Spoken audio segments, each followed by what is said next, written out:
Hi hello welcome back. അപ്പോൾ നമ്മളിന്ന് home മെയ്ഡായിട്ട് ചെയ്ത ജേർണൽ സപ്ലൈസിൻ്റെ മേക്കിംഗ് വീഡിയോ ആയിട്ടാണ് വന്നിട്ടുള്ളത്.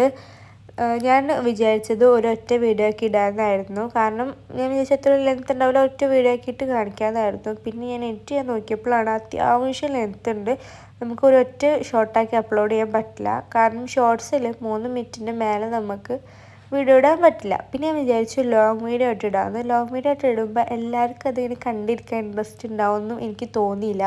അതുകൊണ്ട് ഞാൻ വിചാരിച്ചു പാട്ടാക്കി ഇടാമെന്ന്. ഞാൻ ടോട്ടൽ 4 സാധനമാണ് ഉണ്ടാക്കിയത്. അപ്പോൾ നമുക്ക് 4 പാട്ടാക്കിയിട്ട് വീഡിയോ ഇടാമെന്ന് വിചാരിച്ച്. അപ്പോൾ ഇന്ന് നമ്മൾ ഉണ്ടാക്കാൻ വേണ്ടി പോകുന്നത് കോയിൻ സ്റ്റിക്കേഴ്സാണ്. അപ്പോൾ നിങ്ങൾ വിചാരിക്കും കോയിൻസിനൊക്കെ ഇത്ര വലിപ്പമൊന്നും, അങ്ങനെയല്ല, ഇതിന് കോയിൻ സ്റ്റിക്കേഴ്സ് എന്നാണ് പറയുക. ഞാൻ ടോട്ടൽ 6 എണ്ണം ഉണ്ടാക്കിയത്. 2 ബ്രൗണും 2 ബ്ലാക്കും 2 റെഡും. പക്ഷെ ഇതിൽ വരുമ്പോൾ 2 ബ്രൗണും 2 ഗ്രേയും 2 പിങ്കും അങ്ങനെയാണ് ഇതിൽ വരുന്നത്. പിന്നെ ഇതിൽ ഞാൻ ബ്രൗണിനും ബ്ലാക്കിനും ഡിസൈൻ ചെയ്യാൻ വേണ്ടിയിട്ട് ബ്ലാക്ക് CD മാർക്കറാണ് യൂസ് ചെയ്തത്.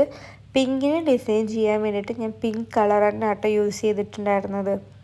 അതേപോലെ തന്നെ ഇത് ഭയങ്കര യൂസ്ഫുള്ളാണ്. നിങ്ങൾക്ക് വേണമെന്നുണ്ടെങ്കിൽ ഇത് വെട്ടിയിട്ടൊക്കെ കളക്ട് ചെയ്ത് വെക്കാം, സ്റ്റോറേജ് ചെയ്ത് വെക്കാം. പക്ഷെ ഞാനതൊന്നും ചെയ്തിട്ടില്ല. ഞാനിത് യൂസ് ചെയ്യുമ്പോൾ കട്ട് ചെയ്ത് എടുത്തിട്ട് അങ്ങനെ യൂസ് ചെയ്യാമെന്ന് വിചാരിച്ചിട്ട് ഞാൻ ഇതേപോലെ വെച്ചിരിക്കണം.